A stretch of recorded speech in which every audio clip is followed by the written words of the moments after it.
Welcome to the show, everybody. It must be Thursday because I am here and you are here, and we are one step closer to the weekend and Christmas. It's almost Christmas time.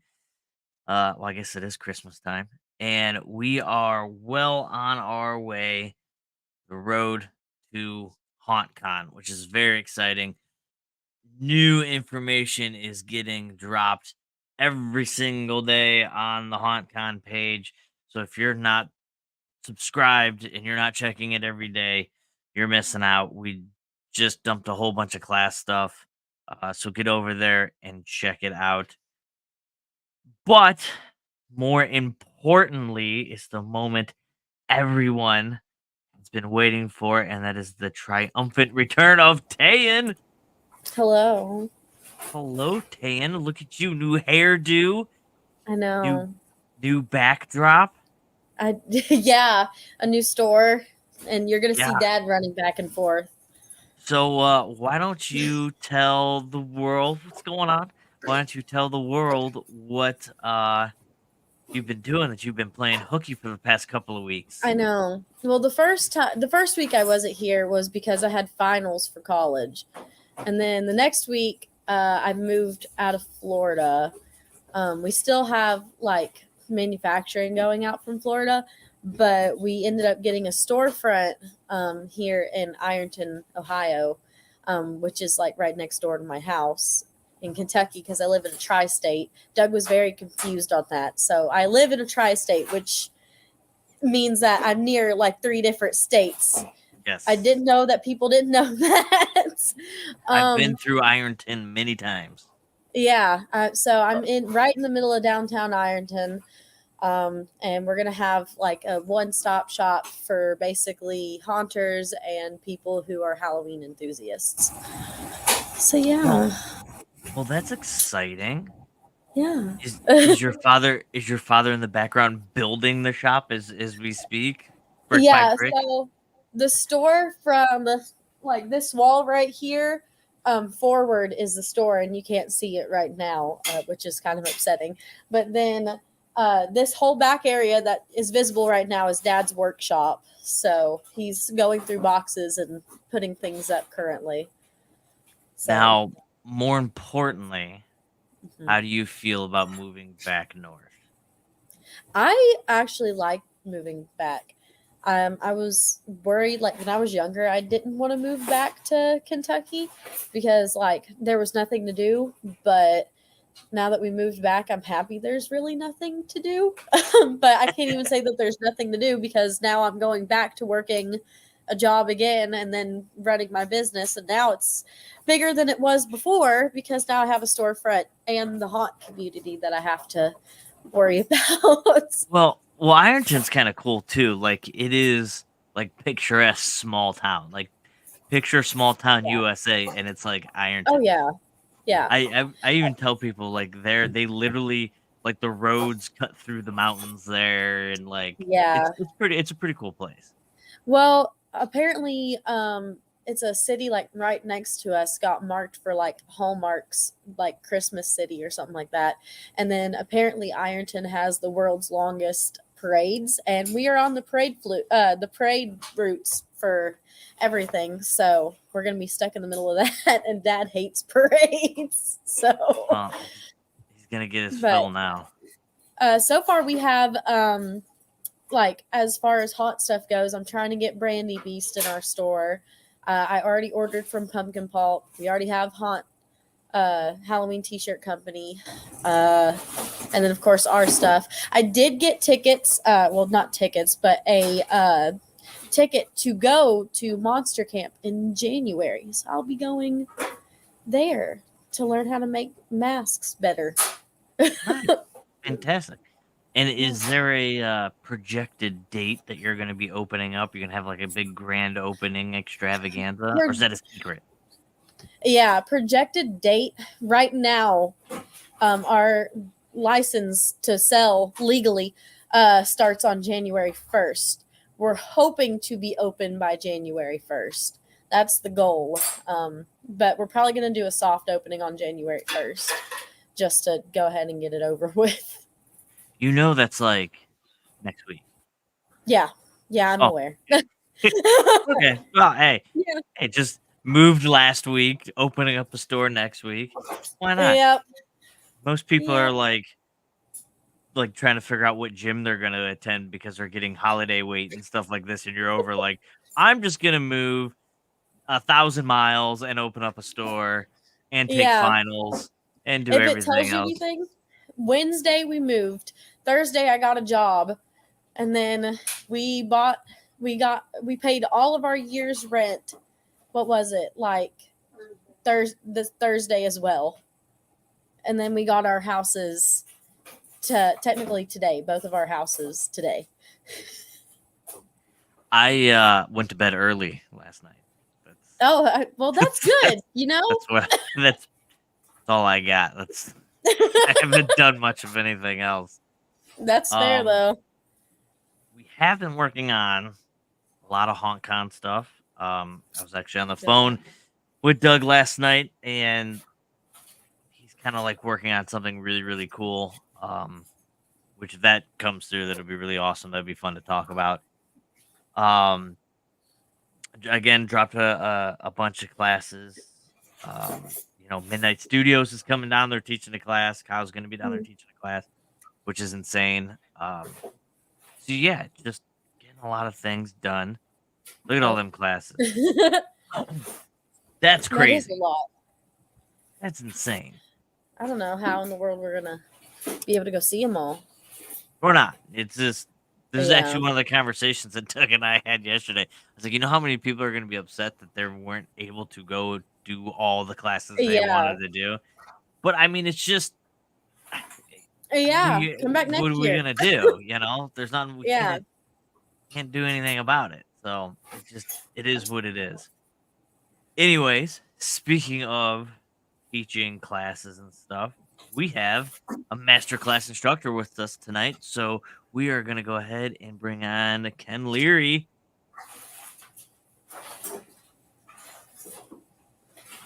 Hey guys. What is going on, Ken? Somebody that just left Florida and somebody that's in Florida. Yeah. So, Ken, how's the weather in Florida right now? Well, do you want me to tell you the truth? Because I don't know how cold it is where you are. Yeah, I'm in Cleveland. It's just always cold. I mean, that's just kind of how it is. Well, yeah, it's a frigid 59 degrees tonight. Oh no. Yeah, so we're trying to tuck in and try not to get too cold, but what it's our short weather. What he's not telling you is now me and him are both in like the dry cold. In Florida, it's like a wet cold, so it's a different kind. It's very, very, very chilly. It really is. Yeah, the humidity makes the hot hotter and the cold colder. So yeah, you walk out with the high humidity and the cold. We and the do wind hits, get it's brutal. crazy humid summers up here. Probably not as bad as Florida, but I mean it's just always cold. But believe it or not, it was actually 59 is like shorts weather up here. It's not bad. And Christmas Day, it's supposed to be like 60 degrees. Oh wow. So yeah, which is kind of crazy. So I don't know if global warming's a real thing or not. I don't know. I'm not a scientist, but it is warmer up here. I will tell you. We've already been globally warm here for a while, so that's kind of what I'm used to. Yeah, I mean, look, I don't want to stir up an argument, but like it's not bad. I mean, 60 degrees on Christmas, it's not bad. It's not bad. Yeah. That's pretty much what I'm used to. I actually hate that there's sometimes at Christmas here, we'll get it. It'll be in the 80s, low 80s or something on Christmas, and it doesn't feel like Christmas. Yeah. If there's not 3 feet of snow on the ground, it doesn't feel like Christmas for me. Right. So. Oh my gosh, the first day we moved, there was snow here. Oh wow. It was like a bunch of snow, but it was enough to make me worried. So. Oh, I don't even want to hear about it. When I was a kid, we used to get snow so bad that they would actually have like front end loaders come in and scoop them up and put the snow on trains that were going down to Florida, so it would melt by the time it would get down. That's how much snow we had, because there was so much snow. It's just they would like plow the streets and they would have to put it somewhere, and it was insane how much snow it was. And I miss those days. That's crazy. I haven't even seen snow since I was a kid. I mean, that's at least 20 years ago. And it's still the same. You're not missing much. Well, I'm It going up. hasn't I'm changed. going up to Minnesota this year in January to go ice fishing, and I'll be experiencing the teens, if not Yeah, below zero. you're gonna regret every minute of that. I like ice fishing, but you're gonna regret every minute of that. Get a jacket, get an actual coat because we had to Oh buy yeah. coats when we were here. Oh, I want we things that are gotta plugged in that are warmer. I want like Yeah. The heated Yeah. gloves and stuff like that One of because them I'm DeWalt going to be a jackets. Kensicle. It's not going to Yeah. be pretty. All right, Ken, you are going to HauntCon. You're gonna. I mean, Oh yeah. it's almost right across the street from you. You Mhm. know, you're at Petrified Forest. Yes. So that's, let me, if I remember correctly, that's like just north of Orlando. Yes. Yep. Exactly. We're in Altamont Springs. I actually live closer. The road to HauntCon for me is about 30 minutes. It's pretty close. I know Not people are going to bad. hate me for that, but yeah. Whatever. It's, you just get to drive to a party. It'd be a good time. Yeah, But exactly. you were teaching a class that I think is extremely important because we always hear, no matter what haunt you go to or what um actors talk or whatever, and the joke's always like, oh, don't say boo, or don't be like, oh, I'm gonna get you, these cliche statements. And I was a Q line actor for a long time, and I tell people all the time, like, Q line's a whole different animal because it's not Oh like yeah. you're spending 15 seconds with these people. You're spending hours with these people, and you got to be able to just go, go, go, go, go, and have conversations with these people, and just, you always are coming up with stuff. But I've always felt it's always more difficult for someone that has to spend 15 seconds with a customer to routinely come up with things that are engaging, unique, um, scary, entertaining, comical, whatever the case may be. I always tell people, remember, we're in the entertainment business first, then we're in the scare business. Um, Oh yeah, absolutely. That's actually something I push to my actors too, is that at the end of the day, we're entertainers. I mean, right. yeah, we want to scare, that's our job, but you can also be funny. You get your scare, you make them laugh. That's entertaining. That's what we want. We want them to enjoy the experience, whether it's getting scared or creeped out or laughing, whatever. You want to entertain. And I mean, there's a lot of haunts out there. Some of the really big ones that have absolutely no one speaking. The entire haunt, no one talks. They're all wearing masks and stuff. And there's a reason for that.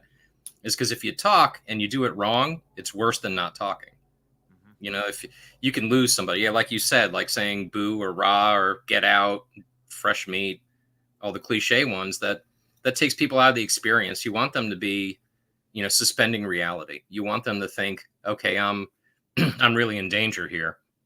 And if you say something cliched like that, it takes them right out. They know that, oh yeah, that's right, I'm at a haunt, I'm not really in danger. But you say things that they're not expecting, or you interact with them in the right ways, it'll intensify it. Because it's a journey for them. Everybody that comes through your haunt is the main character in their story, and you want to make that journey epic. You want them to be a Frodo taking the ring to Mordor.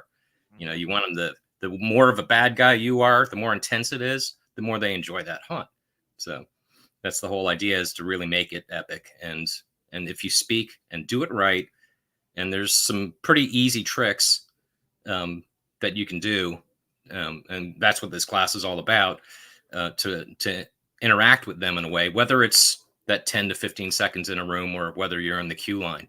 The same rules basically apply.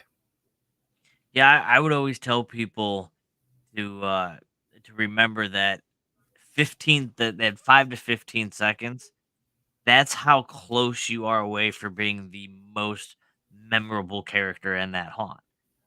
Because, I mean, you could be. You 100% could be. You could have that one scare, that one line that was hilarious, that whatever, that people are gonna walk out of there and be like, "Oh man, the doll in the doll room was Yep. incredible." Like, you're that close. Everybody is that close all the time. You are obviously passionate about this, and you see the downfall enough that you wanted to create a class on this, Hmm. maybe in your own haunt or other haunts that you visited.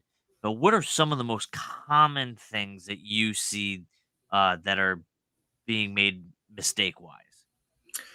I think honestly, some of the biggest ones, obviously, like we said, the cliched phrases. I hear that a lot, um, and it's not just those basic ones. There's other ones that are like something that's creepy, that's popular, that everybody starts using. Like, you smell different when you're awake. That was a great one, but now everybody's using it. So you don't want to go to ones that somebody might have heard at another haunt. Um, that's pretty common. Another one is, if somebody makes a promise they can't keep. I hear that all the time. Somebody will come out, I'm going to kill you. And most of the time I'm walking through and I'm like, listen, dude, after COVID and everything, all right, I'm probably better off if you do. They can't. You just stumped them and they're like, you want to say something more. I mean, it's a simple fix. You can just say, I wish I could kill you. I'd like to kill you. Simple little things, turn a phrase like that. And I've got a bunch like that where, it's really easy to correct little errors like that. But that happens a lot. Or, sometimes people do like the get out. That's one that bugs me. It's not only cliche, but it's like, dude, they just paid to get in. Do you really want to tell them to leave? You Right. know, a lot of stuff like that. And I actually, one of the things I'm going to go into too is how to deal with like some of the problem guests. You get the ones that are talking back to you, and there's a lot of ways to deal with them. Um, Yeah, I that I was enjoy when I that part taught my actually quite a bit. when I taught my Q line class. That was one of the things I talked about was protecting the house and being able to pick out those problem childs in the line and in a way, in an appropriate way, to kind of poke them to either calm them down or make them freak out in line so you can throw them out in line because it's a lot easier to deal with them in the line than it is inside the house. You're not chasing them through a maze. Oh yeah. That's kind of your job out in the front is you have to kind of confront these people and you either gotta I always thought it was the best to get everyone around them to laugh because when they're the only ones not laughing, that kind of makes them look like a jerk, and then they kind of get Yeah, the picture. and that'll take it Um, right out of them. That definitely yeah, that's actually one of my favorite things is because we'll get actually the past few years it's becoming more and more like haunt daycare. We get the mom that'll drop off a couple of like the middle school kids and then come back in a couple hours. So after they've gone through their trails, they're hanging out in our front area, which is where I usually and some the other directors will actually do the direct to cast directing, and then we go out there and act as well. And we'll have the same ones keep coming up to us and still try the same stupid joke, and it's like they think they're funny and they're the first guy that came up with whatever the joke is, right, and having a good response for that. yeah, Usually, especially if it's something, yeah, like one thing that's odd, I keep getting, I don't know if a lot of people get this too, but I'll have like some of these kids come up, are you my dad? It's like I'm in yeah, oh yeah, character. See, I don't know why that is, but it's after a while I kept saying no, no, and then after I'm like, I gotta have something better. So finally, when a girl actually came up to me and said, are you my dad? I'm like, yeah, probably. What's your mom's name? yeah, And her ironically, her mom was standing behind her and her mom busted out laughing. And her friend started laughing and she just looked at me like, huh? She didn't get it. So but it worked. That whole group started laughing. Thankfully the mom did. I didn't know her, to be fair. But her whole group laughed and she just kind of like, oh, felt defeated, and then that was the end of it. yeah. I would always say I know exactly what you're talking about. That's happened to me. I couldn't tell you how many times, but I would always either say, and it depends on the situation and the place that you're at and stuff. But I would always say things like you wish I was, or or if it's a little like because I used to work like at Haunted Hoochie a lot and stuff, so you can get Mm. away with a lot of stuff.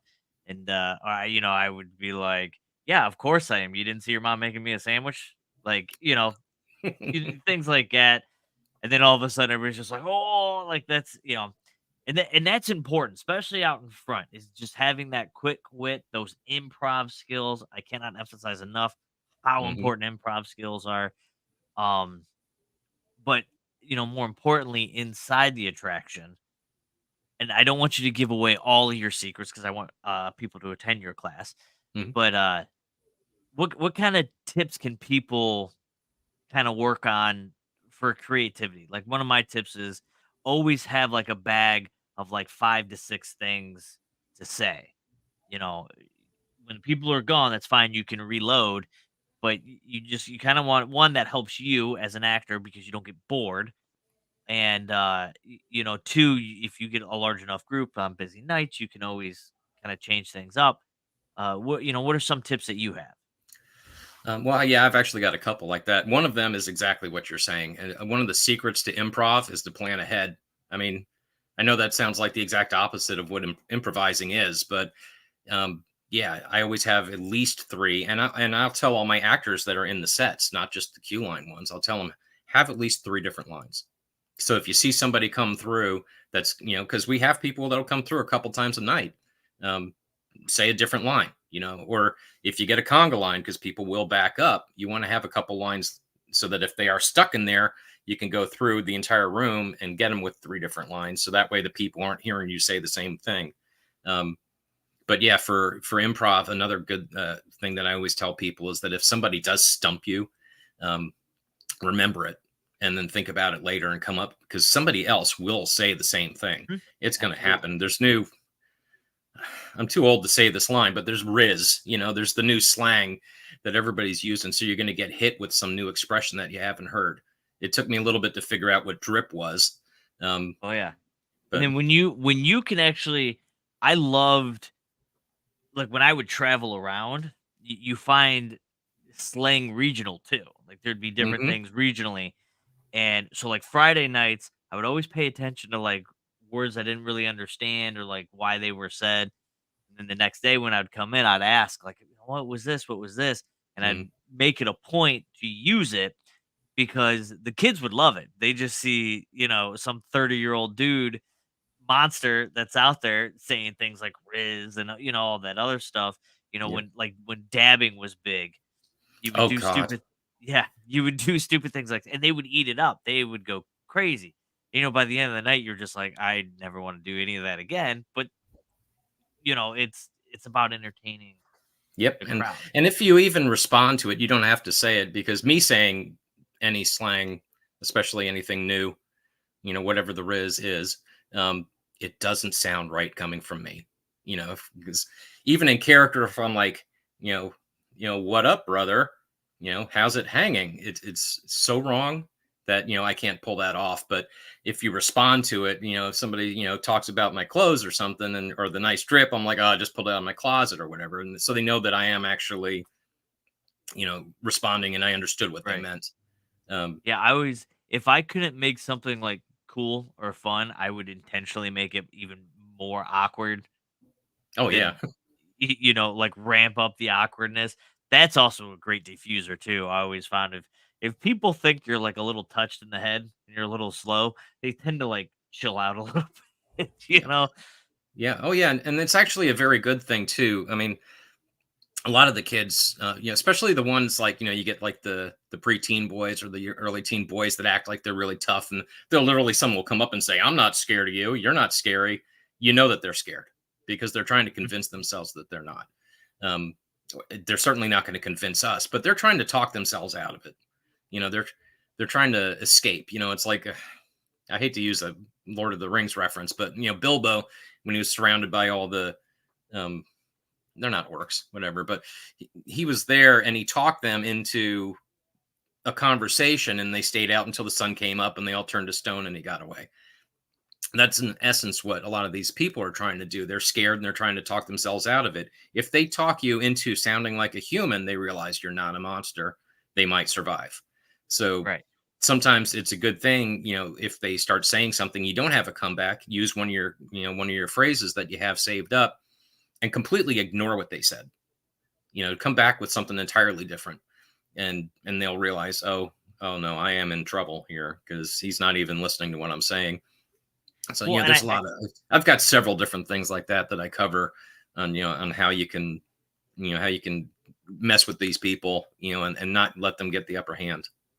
and I think it's also important to remember as an actor to not get discouraged by this, Hmm. that you have to remember these things. And because as soon as a group goes, another one's showing up, and you got to be ready. You can't have bad days. Like you can't let these things eat away at you. And it's a good point. And it's when people, well, I'm not scared. I'm not scared of this.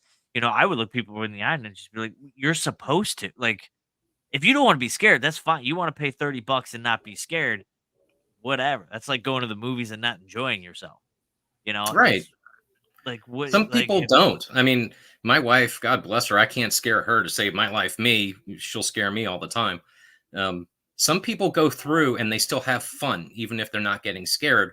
Even if they're right. watching their group getting scared, they'll still enjoy themselves. So Yeah. you So can't, it's I you can't get upset if you don't scare somebody. yeah. Entertain them anyway. Um, yeah, like I said, if somebody's not getting scared by anything you're saying, say something funny, crack them up. Uh, Right. you're still providing that entertainment, but you have to have a short memory too. There's some times where you'll try and scare somebody and you're just not getting them.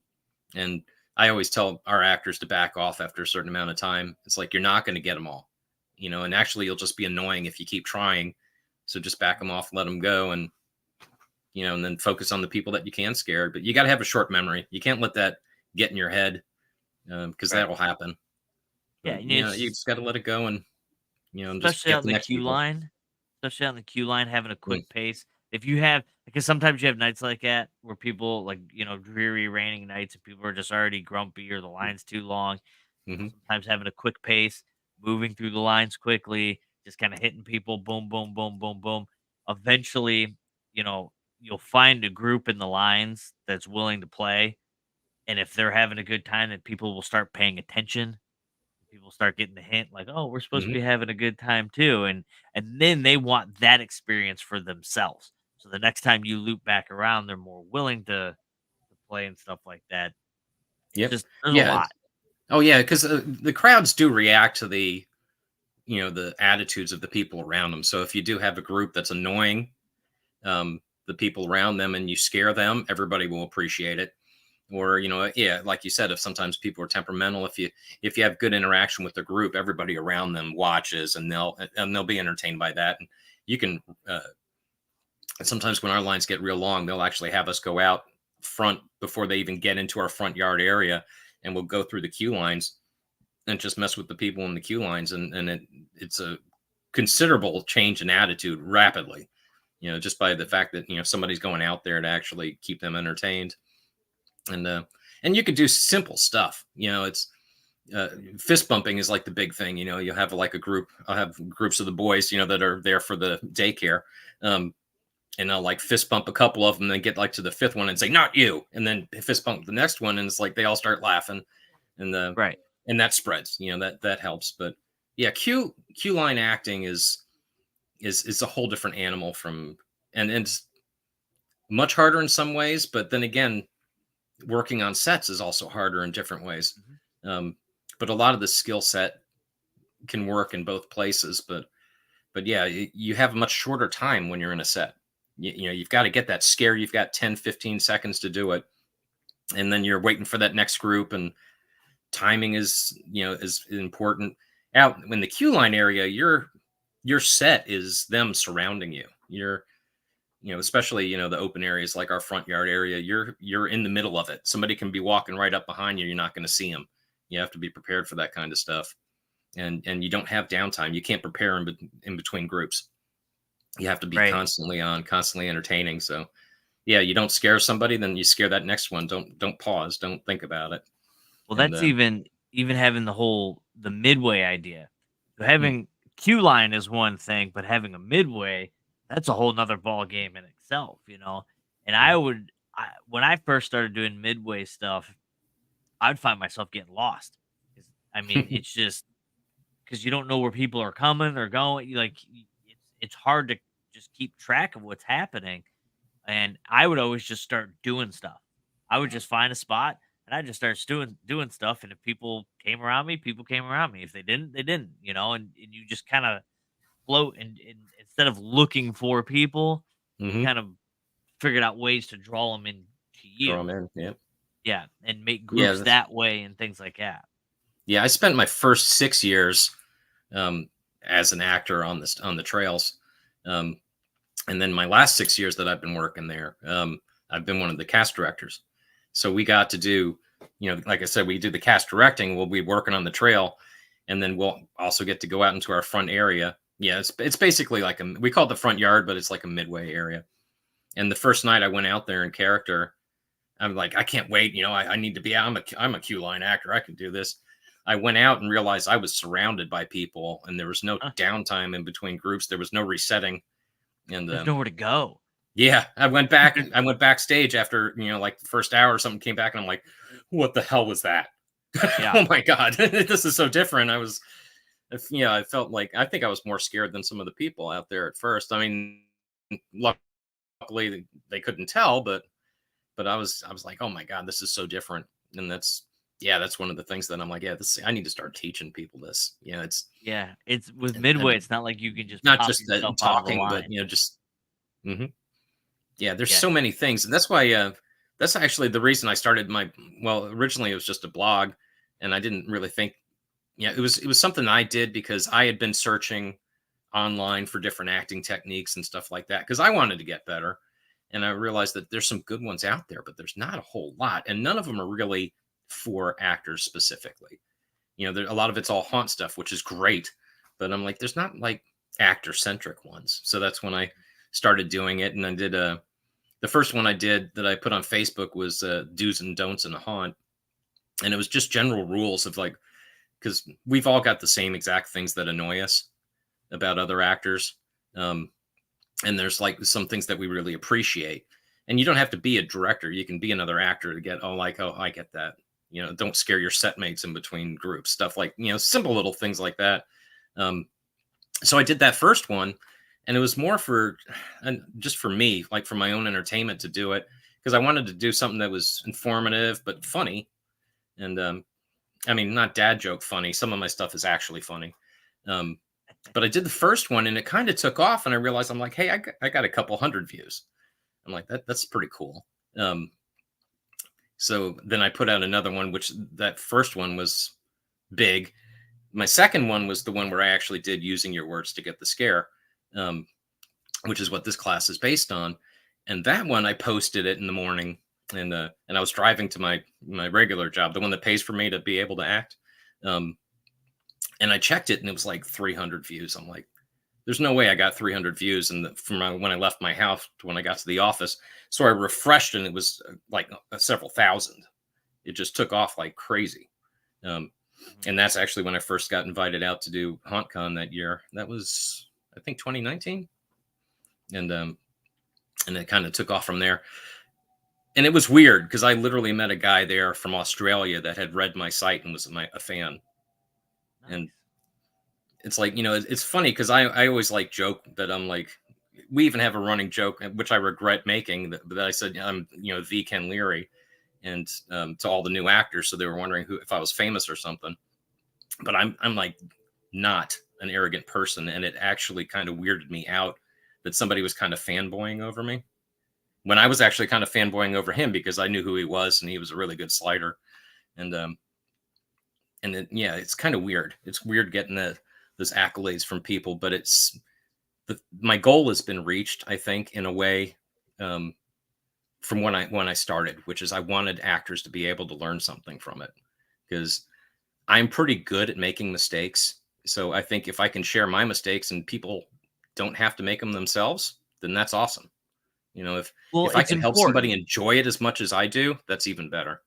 What you're doing is important because if you look at these iconic haunted houses that are Mhm. out there that everybody knows about, they're very, very heavy on training their actors. Very heavy.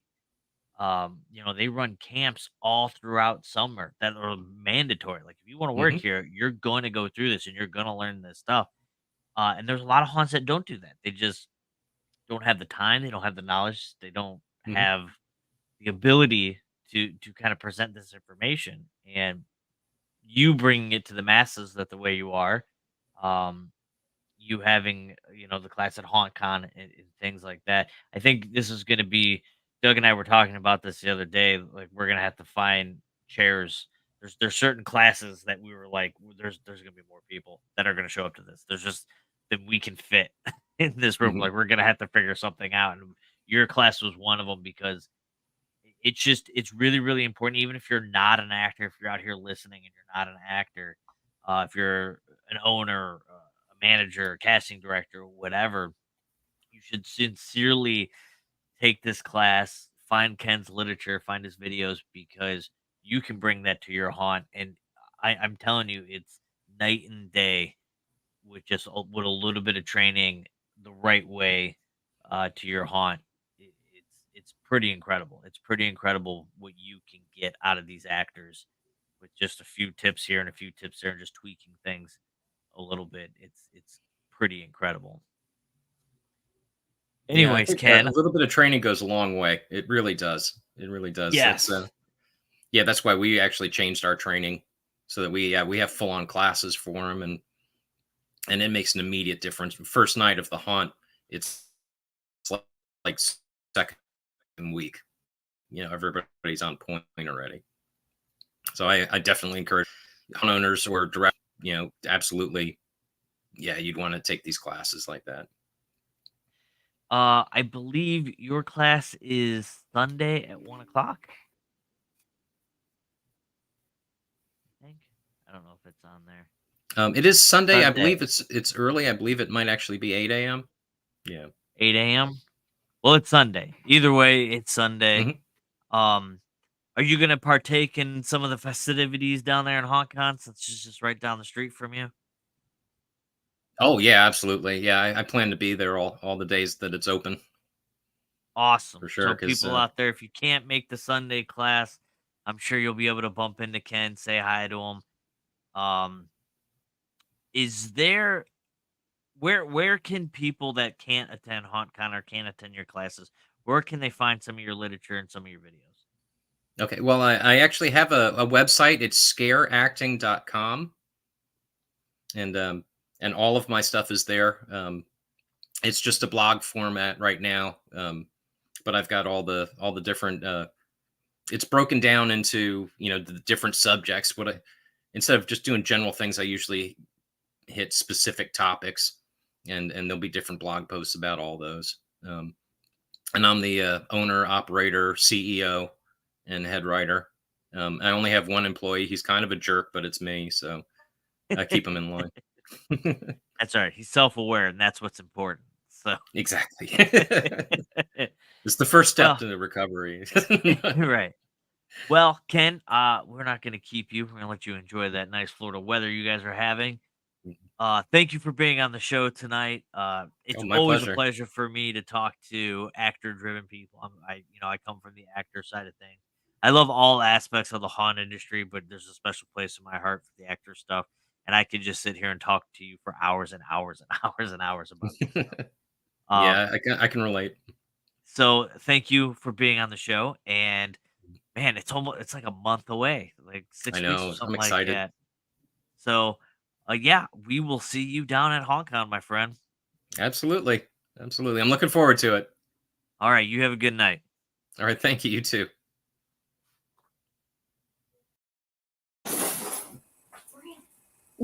Hey, what was that? It's my dad. I had to go. Oh had to mute yeah, the- blame it on your dad. No, Some of us got work to do. he said some of us have work to do. Work? What's that like? He said, "Work. What's that like?" Hey, it's us behind the scenes making noise that make it possible for you guys to just get on there and sit around and talk. Somebody has to build it. He's such a jerk. 'Cause that's well, I mean, he's not wrong. He's not wrong. But I'll give him The that. entire time he was, it would sound like a rat running through the back room. So I had to go on mute because I didn't want to interrupt the conversation. All right, I'll quit for a little while. I'll go clean the So window. we have real quick. We got to do some HauntCon stuff here because we Oh, are yeah. on the road to HauntCon, and we have a lot of stuff that's going on. So we're gonna do quick burbs here. HauntCon, February 9th through 11th. Everybody knows that by now. The Hilton at Daytona on the beach, right there in That's just all your haunt friends on the beach. Screw everything else. Let's just go hang out on the beach in Florida. Let's go Let's get just all drinks go. on the beach. Yeah, why not? Forget it. Best part, right? But if you're coming guess from a distance, we have a bunch of stuff to do. The haunt tour is that Thursday. We're going to a bunch of places. We're going to show a movie on the bus, and there's a reason why we're going to talk about that on another show. But something cool with that we're going to talk about. The reason why we're going to be showing this movie is because we have a whole horror indie film industry coming to town. They're coming to town to support us, and we're going to support them. We're going to learn from them, and they're going to learn from us, and it is going to be a lot of fun. I'm really excited for these people in this industry to see the talent, like Emily Bloom with her makeup and Michael Green with the makeup, the prop designing and things like that. Our next guest, Vic from Monster Misfits, the things that he has with his blood, his ghost gel. I don't know if you've seen that yet. It's actually kind of cool. We're going to talk about that a little bit later. But I think there's a lot of opportunity here for everybody to kind of break into both sides here. It's going to be pretty cool. Networking mixer. I don't know there's so many parties. I gotta host so many things. There's a comedy show. And you're not doing it? I'm hosting it. So yes, I know and there's a few people out there that knows. Yes, I was a stand-up comedian for like the better part of 10 years. I haven't done it since COVID. I still have stacks and stacks of stuff that I wrote. I still write to this day, but I haven't done stand up in a while. I am hosting this show. Maybe you'll get a couple of jokes out of me. Maybe you won't. We'll see. Carl's the comedian. Carl's also the writer and director of I Possessed, which he will be doing a private screening at HauntCon, which is really, really cool before it gets released to the public. The Haunt Master Classes. We just had Ken on there. He's one of the great speakers we're going to have. I think we're up to like 50 different speakers, and they cover everything. Haunt stuff, horror movie stuff. There's so many. We went over it one night when you weren't here, and it was crazy. The after party, one of the mini parties. Did I emphasize that there's going to be parties? I'm pretty sure I'm hosting this one too. So we're having an after party on the 9th as well. That's just a big party. We're all going to come hang out, have a great time. I think the luau's probably next. Is that going to be? Nope. Haunt Vendor Awards. That one's self-explanatory. I think we're doing that on the showroom floor, though. I think we're just kind of. I don't know. I don't have the facts on that one. I think we're just kind of doing that on the showroom floor. But yeah, it's it'll be pretty cool. There's a lot of stuff. I don't know. We're gonna be covering a lot of stuff. We're gonna be doing a lot of stuff. I'm gonna be drunk and abbreviated and tired. Inebriated and tired. I just said I'm gonna be abbreviated. Inebriated. Tired. But I'm gonna have a great time because yeah, I mean we get to hang out with all of our friends again. I know there's a bunch of haters out there that are like, oh, there's too many shows. But I mean, we get to hang out with our friends, even if it's just that. I think that's cool. I think that's fun. We get to bring our communities a little bit closer, a little bit tighter. And you get to go back home for 3 days. Yeah. Woohoo. Woohoo. Settle down. I know you're excited. I don't know which one I consider home because I was born here, but I lived there for 10 years. So I know enough people there. It's weird. It's a weird mix. Now it which sounds I still own land there, and the business it's still in Florida. So now we just have 2 spots. But now it sounds like that you're going to be living in Kentucky or sleeping in Kentucky, but like living in Ohio. Yeah, basically. And then I work in Ashland. So I work in Kentucky. Ooh, Ashland. That's a weird town. I'll admit. Ashland, because that's one with the 2 bridges, right? Yeah. Okay. And they're both like one way. That's the traffic. Yeah. The roads out there are strange, and everything is closed. Everything in Ashland is always closed. 24-hour gas stations closed. They're Closed, yeah. always everything's closed out there. It could be Tuesday at 3 p.m. Things are closed. Ridiculous. It's hilarious because our next door neighbors, except one of them, so right beside of us is a barber and then a furniture store. Behind us is a furniture store and then another furniture store. And then in front of us is a furniture store. Maybe all you're in the wrong downtown. business. Maybe you should sell haunt furniture. That's what you should do. I guess so. That maybe I'm missing out on something here. You would make a killing. Oh, apparently. Well, are you Oh. ready to bring on a friend of the show? He may actually hold the record for being on the show the most times. Really? Yeah, Vic from Monsters Misfits. Hello. What is going on, buddy? What's going on, gang? Been like a whole month since I've seen you. I'm having withdrawals. Yeah, aren't there good withdrawals or bad? I don't know. I feel like every time Doug texts me and he's like, "Hey, Vic's gonna be on the show," I'm like, cool, because it's fun talking to you because you're obviously passionate about your products and everything that you do. But I think you're even, and this is just my personal opinion, I think you're more passionate about discovering new things, just trying new things out and just kind of making things better or coming up with something new. I think you have a strong passion for that. And I think that's exciting. Yeah, it's a very expensive passion and a time-consuming passion for sure. Well, Feel that. you once again have decided to do the giveaway tonight. We haven't announced it yet. So we're going to do a hashtag Monsters Misfits.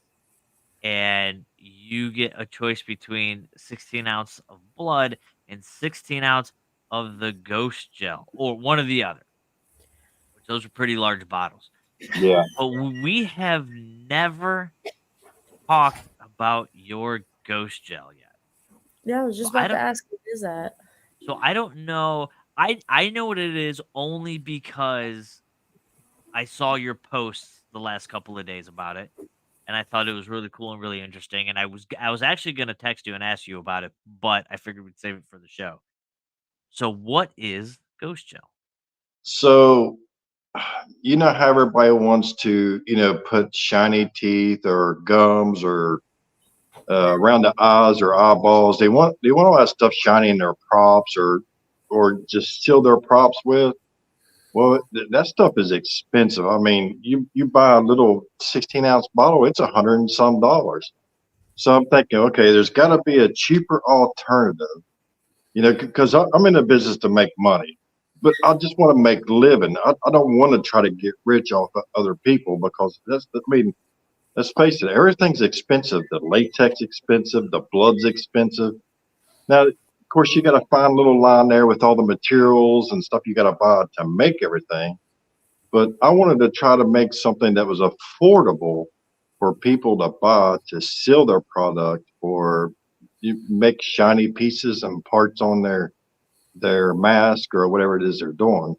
So that's where the ghost gel came in. So I dabbled in I don't know, probably couple dozen different products and mixing this and mixing that to try to come up with a nice little product for everybody to use.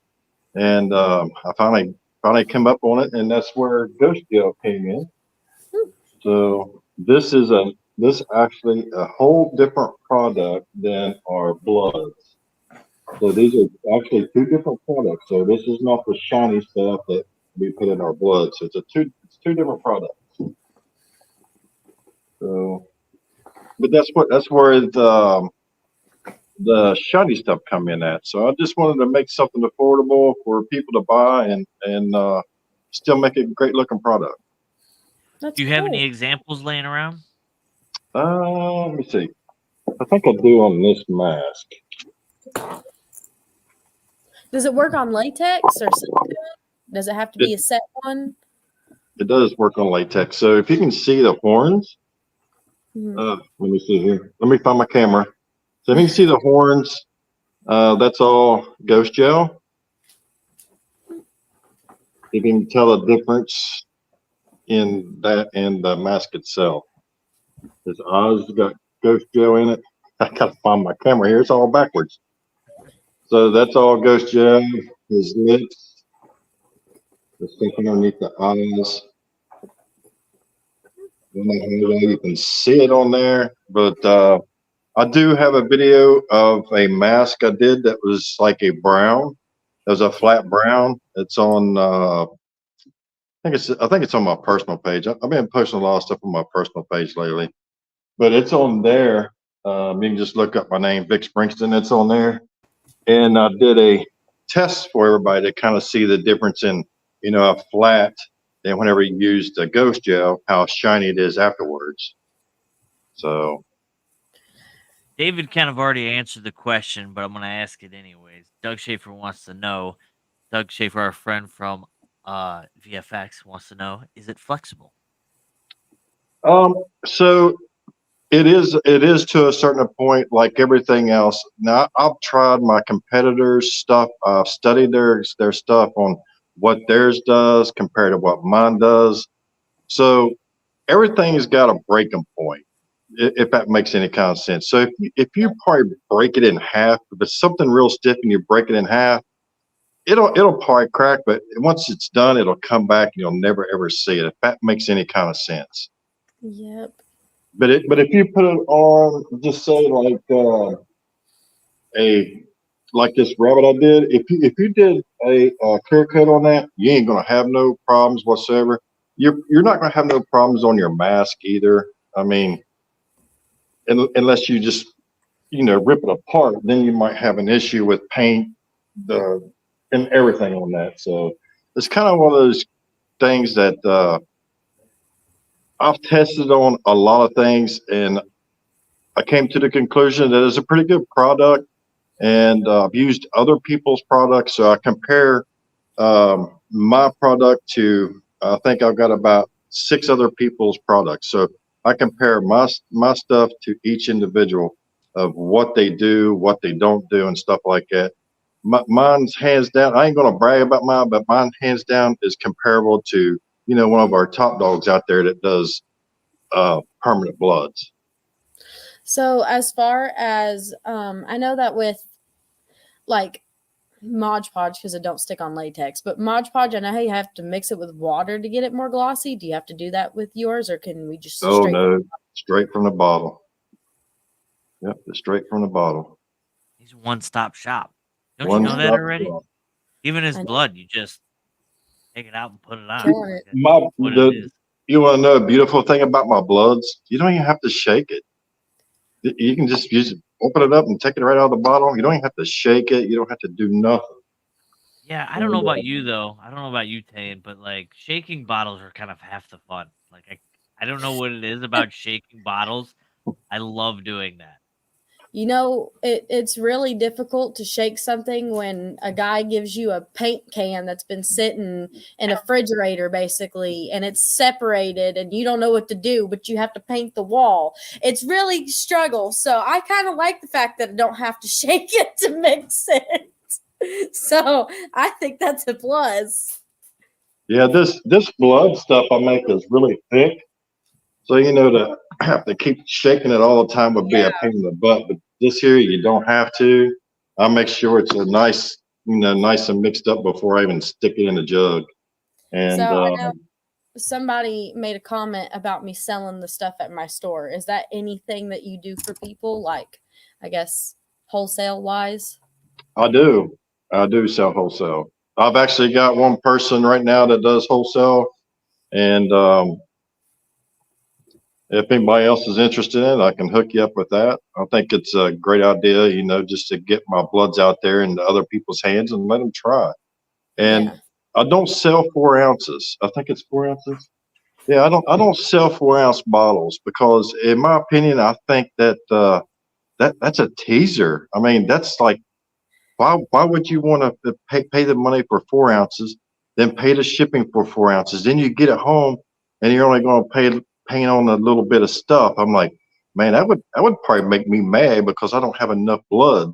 So I decided not to do the 4 ounces. So I went straight to the 8-ounce bottles. So that's the smallest I make is 8-ounce bottles, and it's a cheap product.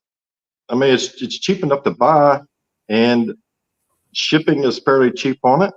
So, well, you know how shipping is with anything nowadays. Yeah. Cheap as you're going to get it, I guess. So as far as contact info for buying, I guess, wholesale or normal off of you, how does that work? And waiting. If it's something you want to buy wholesale, just reach out to me personally on just reach out to Vick Springston. If you want to buy my stuff, you can go to monsterxmisfits.com and you'll find all the ghost gel, the bloods and stuff like that. Now we make collars too, and we also make custom collars. I just made some custom collars for cobwebs and candlesticks, and so he's going to try that on. I think he's going to put it on a pumpkin or something. I can't remember what he said he was going to put it on. But I make all kind of different stuff. So if it's something custom that you want, just reach out and say, hey, man, I'm looking for such and such collar or something like that, you know, might be off the beaten path. If you need a darker gray or a lighter gray or a darker green or, you know, stuff like that, I can just reach out to me and I can whip something up or send me a collar that you want, then I can already mix it from there. I know it's a little bit of a pain in the butt. Some people is kind of stuck on either brown, red, orange, green, and that's all they do.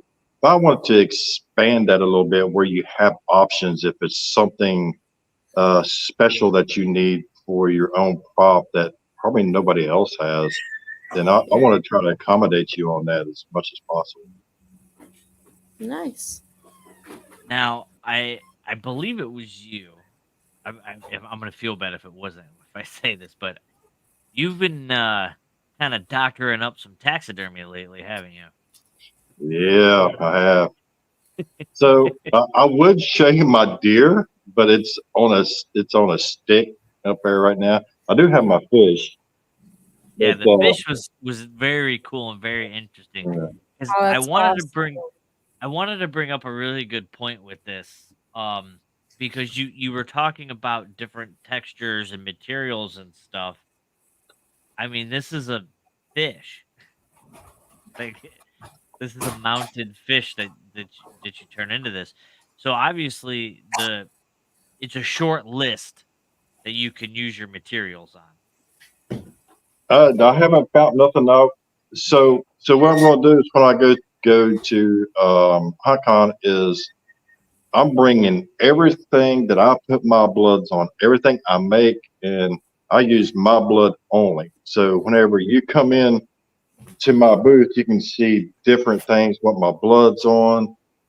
You can test it yourself, just whatever you want to do. So it's like this one here.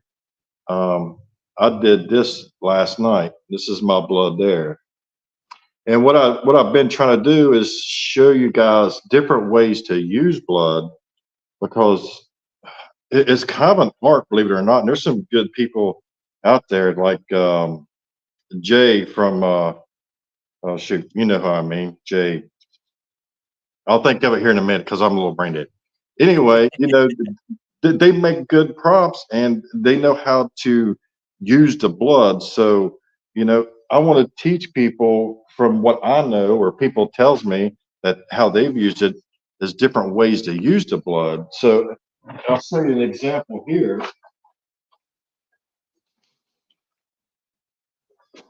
So this is a dead fish that I sculpted and put my bloods on. If you can see it, if I ain't covering it up there. Oh, we can see it. Okay. So this is, so I use my make black. So I got black on here and I got the blood. And I take, you know, little tricks that people may not know is like using sawdust. If you got salt, I mean, most people's gonna have sawdust in their shop. Use a little bit of sawdust in the blood, mix it up, and throw it on your prop. It just gives it a whole different look. So I think that's pretty cool on that end. and the more stuff that you can learn to use your bloods in different ways, I think that's a win-win for everybody, because if you just throw blood on something, it's just red. So you want to I did a short thing the other day of showing you like different ways to do blood. So like this prop here is, I stained this head first. So I stained this head first with a dark stain. Then I went over top of it with blood. And it kind of gives you that look whenever you put your butt on top of stain. Now this one here is in reverse, which you don't really think about it, but it does make a difference. So this is in reverse. So I stained this on top of the blood. So I Have know you it thought might be, about teaching a class? what's That's that? what I was thinking. Yeah, have you thought about teaching a class? I mean, just doing. I don't think I've ever heard of anybody just doing a blood class before. I mean, maybe somebody has. I don't know, but I don't think I've. I mean, you bring up a lot of good points.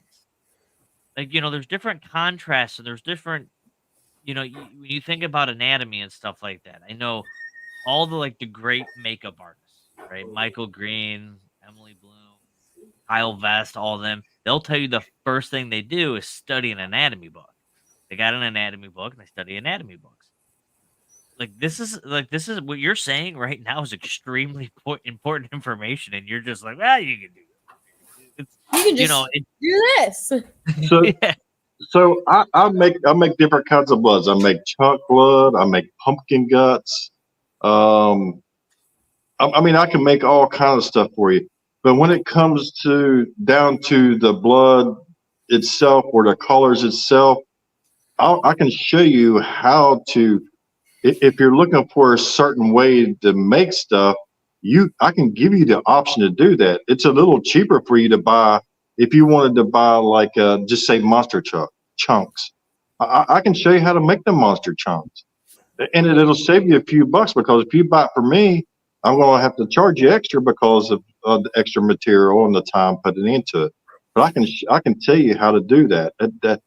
I'm just want to say the blood and let you to be able to make your own ideas. If you got a bottle of blood, you're like, man, I'd really like to have some chunky blood. So now you got to go spend another 30, $50 to buy some more blood from me that's chunky, versus, hey Vic, well, how can I make this chunky? So that's the thing I've been trying to do, is throwing a few things out there, is kind of show you what you can do with the bloods. And I think it's missing in the hunt industry is helping each other out. If I can save you a few bucks, even on my own product, I don't mind. If I can save you a few bucks on my own product, I want to do that, because I understand the economy sucks. Everybody's fighting paycheck to paycheck, and we're all in this together. And all we want to do is to make a better product. And I'm finding it harder and harder and harder for people to share different stuff that they've learned with everybody, and that's getting tough out there. And I don't want to be that person. Now not going to tell you how I make my blood, but I'm going to tell you how to use it in different ways, and make you a different texture, like the back of the leg. This is a whole different texture. I can show you how to do that, or I can tell you how to do Well, that. let's do that. You want to teach a class for your expo? Yeah. Um, if I We'll got pay help, you. if I We'll got pay you. help, I can get you help. I can get yeah, you if I whatever got, you need. I mean, if I got help in my booth, I don't mind. I don't mind We can showing handle everybody how to that. do stuff. We can 100% handle that. We could totally take care of you, because like in all seriousness, like everything that you're saying right now is it's such Vitally. a it's such a very specific thing, but it's extremely important. Like the things that you're saying are done in every single haunt all across the country every day, and people I mean, some people are doing it well, some people aren't, and you're clearly extremely knowledgeable on how to use blood, like the sawdust thing you're talking about, and I'm doing all still this stuff. learning. I am We all still are. learning. Yeah. We So all are, I but I have, think people need to. I think people need to learn from you. Look, people, look at this. People are rooting for you. They want you to teach a class, man. Let's teach. Let's do it. If I can get your booth covered at Fear Expo, we could totally take care of that. Um, whatever's gonna happen, we'll figure it out. Uh, would you teach a class at Fear Expo? sure. Awesome, because I really want you to. I really, really, really, really want you to. This Yeah, is super cool. I'm not stingy at all with my knowledge of what I know, because I'm still new at all this. I've only got, I think, about 4 years under my belt of making props and different stuff like that. So I'm still new and I'm still learning. And I'm sure, there's a lot more people out there knowledgeable about using bloods than what I know. But I do learn. I try to learn from the best in the industry, or look at their pictures and study that picture. I don't know how long I stare at stinking pictures all day long. I'm like, I know how to do that. I know how to do that. In my mind, I'm like, okay, what is it that they're using? So, it's just stuff you got to figure out. And then sometimes I'm wrong. Well, most of the time I'm wrong. Then I go through and like, okay, this is how they're doing it, or it's close to that, and it's a pain in the butt because some people don't want to share that knowledge, and I get it. I get it completely. I'm not knocking that, but I think there's a lot more room in the hunt industry for sharing knowledge and different ways of doing stuff. So if you guys know a different way to use bloods, I don't care if it's even my product. If it's somebody else's product and you use it a certain way, just shoot me a message. Hey man, this is what I do. This gives it a great effect. I'm all ears because I want to learn. I'm 52 years old and I learn something every stinking day. Well, you already got people trying to sign up for your class. So they're already saying they want to sign up. We don't have it up yet. Relax. Fear Expo. We're going to have them. I promise. We're going to figure this out. This is I- exciting. I- Here's how I'll do the class. If I'll do the class, if it's a free class, if it's anything paid, I don't want to do it. Well, we're going to pay you. No, I don't want nobody to pay me to do a free class. I think it's a good knowledge for people to know how to use bloods, because I think it's lacking in the industry. There is a few people out there that's freaking awesome about it, like Jay is like Evil Jay's, who I was talking about. The dude is phenomenal when it comes to blood work and stuff like that. He knows how to lay it down and put it on and stuff. He's tried my product, so I appreciate him trying that. And I love when people gives me good feedback, even if it's not 100% great feedback. That I don't want you to fluff me. I want you to tell me the truth about my product. Hey Vic, I don't like this product, or I like it, but it could be this, it could be that. Like Cobwebs and Candlesticks and uh, Monsters Alive. They use my products. I sell some to a couple big hunts or big prop makers from Trans World. I won't give out the name just in case. But I sell quite a bit of blood to some big names out there. But I had one guy reach out to me. Hey man, I want this just a little bit deeper.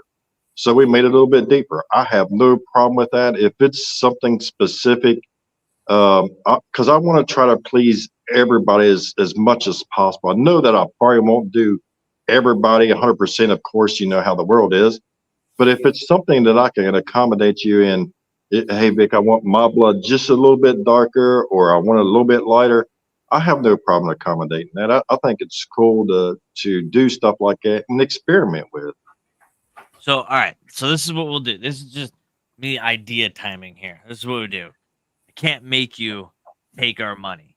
So what I would like to see is let us sponsor your class.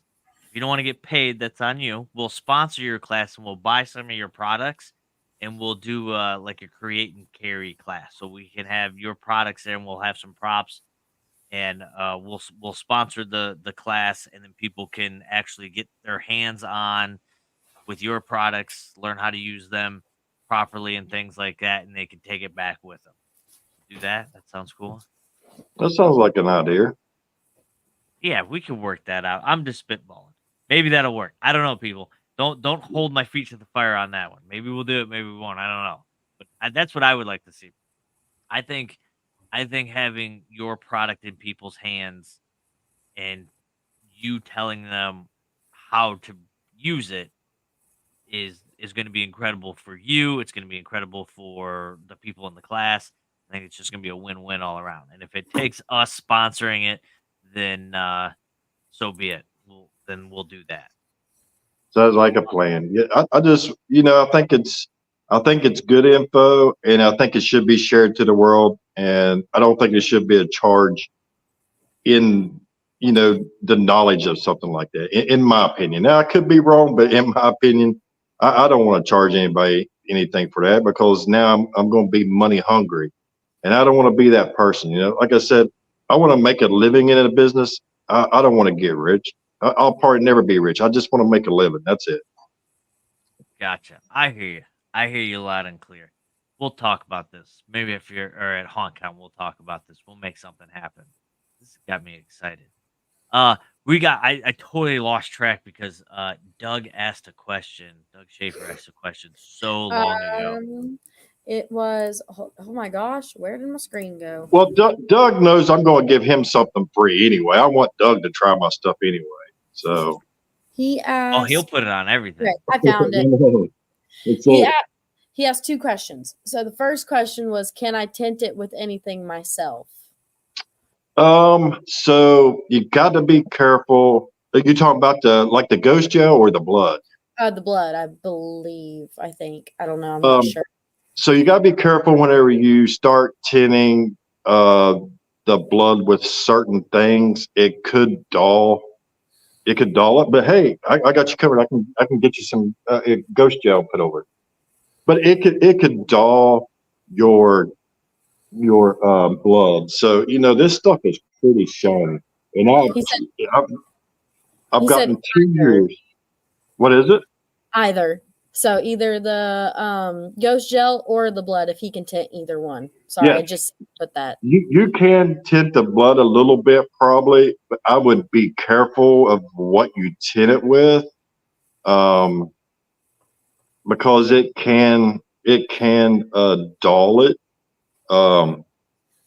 It could dull it down as far as making it a kind of a crappy half flat and half shiny. The ghost gel, you shouldn't have any problem tinting that with anything.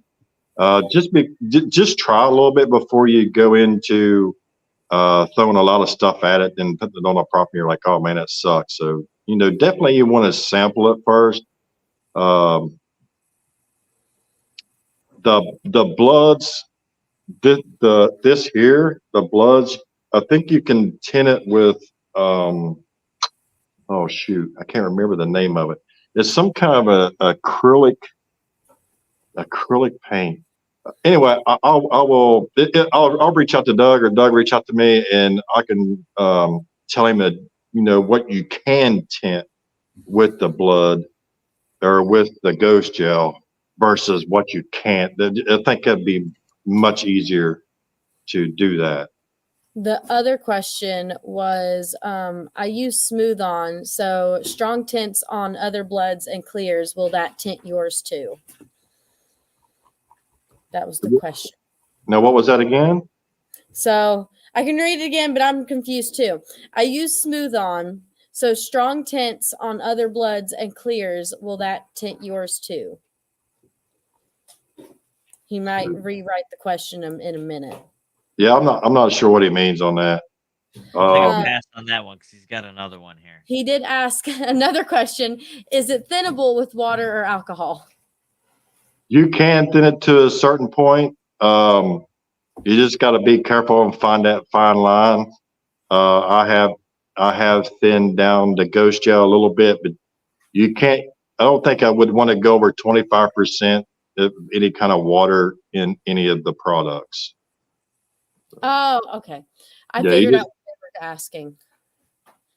So Smooth On, they're so strong tints. Good Lord, that's a difficult word. Does it work with your stuff? I guess that was the question. You mean like a liquid tint that you would put you want to mix in with the bloods? I have no clue. I guess it's the brand Smooth On. I just see tomorrow Vic's going to Lowe's and getting every tint and stain and everything he could buy, and he's gonna just be dumping it in his blood just to try to answer Doug's questions. Yeah, I mean, I've done a lot of testing on stuff. I don't know about tinting it with. A urethane tint. If you can mix it with the ghost or the blood. A urethane tint. I don't know. Sorry, Doug. I don't know. Experiment yourself. So what I have to do is, because I know I'm sure I'm going to see Doug at HuntCon, is I'll give him some, and I'll give him some to experiment with, so he can play with it before he actually sticks it on anything. How's that sound? I'm sure he's gonna love that. But we always have to remember, no matter what, hashtag Doug sucks. No matter what, hashtag Doug sucks. Doug's pretty good, man. I'll talk to Doug about every time I see him. Every time we go to a show, I always talk to Doug in there somewhere.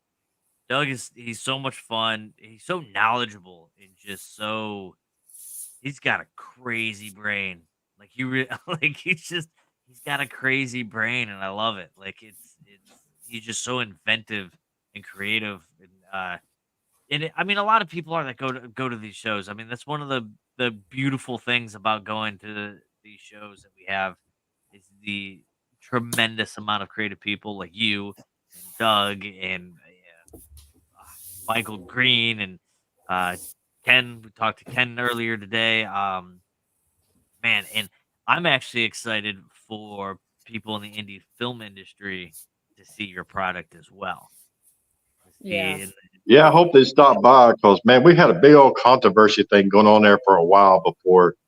Because I was thinking, man, this is an indie horror film show. This has nothing to do with Halloween and props. So I was pulling out, man. I was gearing up to go, and I was pulling out. I was like, I'm confused, man, because it's not geared towards Halloween and props. It's all movie stuff, and I'm like, yeah, I'm just. Trust me, there's a lot of. We haven't talked too much about it, but there still is a lot of Halloween stuff, a lot of horror, haunted house stuff. You're gonna see a lot of people from Fear Expo there. Pan's gonna be there with Project Backfire. Michael Green's gonna be there. Michael Burnett will probably be there. That's it's in his backyard. Kyle, Midnight Studios. Midnight Studios showing up anywhere is pretty incredible. Yeah, I definitely want Kyle to try my bloods. I mean, I talked to his dad at Fear Expo and stuff. I was trying to tell him to stick a bottle in his pocket and take it back home with him and stuff. But I don't think we got that far. But I definitely would like to have Kyle try my bloods and see if he likes it or not. It was so much fun having his dad out there. I hope he comes to this show too, because he seemed like he was having a good time as well. And that old man had me in stitches like the whole freaking time. He's a pretty man. He's fast. He's quick. Like you gotta. He's a quick one to keep up with. He's such a fun guy. But yeah, there's gonna be a lot of familiar faces down there from Fear Expo. The idea is just kind of, merging similar minds together, and I personally believe that there's a lot that the haunt industry can learn from the indie horror film industry, and I think there's a lot to learn from us to the indie horror film industry. And I think there's gonna be a lot of cool collaborations. And you're one of the products on my list that I want to kind of get in front of these indie film people. I mean, it just makes sense if they're going to be building props and things like that, and they're still using cornstarch and spirit Halloween blood. Like, hey, there's better options out here, and you're I definitely do. one. I do make a stage blood. See, perfect. That's what I'm saying. Bring it all, because these people are gonna want to see it, and and you know how these shows goes. It's gonna spark a lot of creativity from a lot of people, and 6 months down the road from now, one of these indie horror people are gonna be like, man, only if we knew a blood guy, and somebody's gonna pull your card out of their pocket, and I'm like, "Pff, I actually know a blood guy," and it's that's how Yeah. these things work, and I'm super excited about it. Yeah, I am Vic, too. I like to see how it goes and stuff like that. I know it's your all's first year down there, so it's kind of one of them things you don't know what to expect, and taking it from a small guy like me in the industry is your take. I know everything's a freaking gamble anymore, and you got so much money invested, and it's not just in making the stuff, the time and everything here, but now you got to buy the fuel to go there, and now I'm going to have to buy another trailer because somebody crashed into mine, and then the hotels and the food and everything. Like, you got a chunk of money invested, so it is a very risky business sometimes. yeah, and we don't even really know what to expect, to be honest with you. Yeah. Doug and I were talking last night, like, we don't know. We feel like we're a little bit better off than we were a few years ago. We have a couple of Fear Expo shows under our belt. We've learned a lot. We're like you. We're constantly learning things. But yeah, we're taking on new projects. We have another project in the works that we'll talk about. I don't know, eventually. Um, there's just there's a lot of things, a lot of moving parts that we got going on, and yeah, I mean, we're taking a risk. Doug's got a vision. I don't agree with him 75% of the time, but he always seems to make it work, and then I always look wrong, which I'm fine with that. I'm fine looking wrong. um but it's a risk, it's a gamble, and at the end of the day, if we all have a good time, everybody makes a little bit of money, everybody learns something, I think it's all worth it. And I think this venue and this show is going to provide that. We all have a good time at Hong Kong, and now that we're going to bring in film industry and stuff, we get to meet new people and with similar minds and stuff, and I think it's gonna be a lot of fun. Yeah, Vic, I've helped with 2 movies and a music video. nice. Vic, the website is up and it's running. I know, ain't that great? Yes. So where can we find you and Monster Misfits all out on the interwebs? Man, you can find me on Facebook. If you want to go look at what I sell on the website, just go to monsterxmisfits.com. And if there's something on there that you're interested in or you have questions about, just shoot me a message. I have no problem in answering anything. To my knowledge, if I know it, because I'm still kind of, the best way to test and try this blood out is get it in everybody else's hands, and they can say, hey, this is a decent product, or man, this kind of sucks, or whatever it is, or they can give you tips and tricks. And that's how I learn, because I don't want to just stop here. If it's something I can to increase the betterness of my props or my bloods, that's what I want to do. I don't want to ever stop. And that's why we love you, man.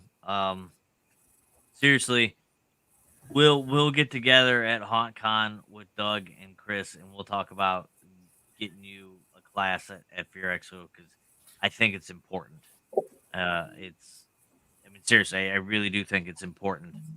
This is something that everybody can benefit from, and I look forward to things like that. I do too, because if you put blood just on the surface, it just and like this here, this bowling pin it's just blood. I mean, it just looks like red running down there. It doesn't look bad. I mean, it's nice and shiny too. It's a pretty blood, but if you add something to it, like a contrast and stuff, I mean, it makes it even stick out even more, like the back of this zombie head. Right. You know, it just Not a lot of makes it. people know how to do that. They just, they hastily make things to throw in a corner. I always think it's funny too, because like I was just thinking about this. If anybody's just like scrolling on Facebook randomly and they find this live feed, they just see you in your coat and your hat holding up a bloody bowling pin, going, "Well, it's pretty blood." It's, I always Yeah. think when people think they just randomly come across this. Well, Yeah. Vic, we won't keep you any longer. It's getting late. We're gonna give away some blood here in a second. As always, thank you for being on the show. Thank you for being a part of the Fear Expo family. Thank you, the whole bit. I cannot wait to see you at HauntCon. You're always fun. You, David, Jen, you guys are always a good time to hang out with. Yes, if you guys win, please reach out to me, and I'll send it out to you. So there you Or have it. whoever So you all pick. we'll give you I guess we're gonna run it. We're running it. Who's it gonna be? Hey, perfect. That is that is perfect. Awesome. Well, Doug, you know what to do. You're getting 16 ounces of your choice, whether if it be the blood or the ghost gel. You're I'm getting changing my mind with Doug. I'm gonna send him like a half an ounce of it. I ain't gonna send him a bunch. That worked out perfectly. I tell you what, though, I wouldn't be surprised the way Doug works and the way his brain works. I wouldn't be surprised if he takes your blood and then comes up with like a whole new line of products for VFX and shows it at HauntCon. I would not be surprised at that. Oh, I hope so, man. I hope I'll send the Doug, send me a message and then give me your address and stuff, man. I'll send you out some stuff and definitely experiment with it. Let me know what you think, and hope it would become a business partner sometime down the line. I think he wants ghost gel. I think that's what he said. Doug, you know the drill. Reach out to him. Vic, always a pleasure, man, and we will see you at HauntCon, my friend. All right, thanks, guys. What you giggling at over there? My parents arguing over a mirror. They're arguing over a mirror. What? Who Yeah. looks better in it? No, like a full body mirror that dad's trying to hang up and mom's telling him to move it like 2 inches over. Like it matters. Everything matters. Well, I'm being honest. I'm not gonna lie. If I could turn the computer around, I'd show you. Like I'd give you. Oh no, you're gonna start a whole family argument that you'll never get out of if you do. Well, that. no, I'd have to have assistants. I'd have to have assistants showing y'all, but I would show you a preview of the store. Well, maybe next week we should do that. Yeah, that's just what Dad said. Hopefully, it'll be complete by then. Oh no. Why am I on here? Why are you on here? Well, I'm having entertaining experience with the other podcast show. I think we should go on there. Let's all go. Yeah, I've been talking back and forth with them, but let's just go ahead and I'm good. I got a lot to do. We have a big day tomorrow with a lot more stuff that we're going to release. And I've been going nonstop today. Steve looks tired. Kayan's hair used to be blue and now it's pink. And it was always pink. Well, it was blonde. All right, we are live with the other podcasting right now. They're broadcasting. What? Yeah.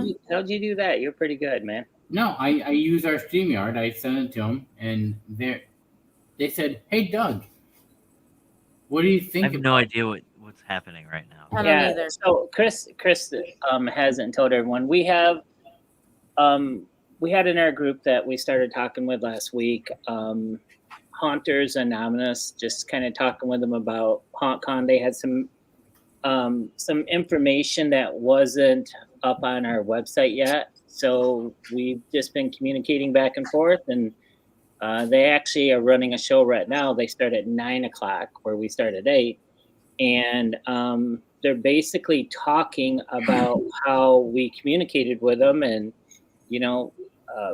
fix some of the stuff on the website that they did not see, and so now it's line of communications are open between Hunters Anonymous and us. So it's just stuff like that.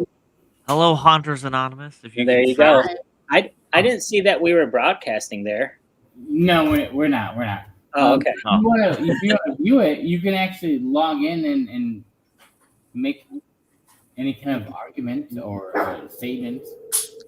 Well, I tell you what, Look on at our Tane show Tane tonight- is side eyeing a monstrosity that's going on in her My shop. mother throwing things on the floor. She's like looking over, like holy hell is breaking loose. in this room.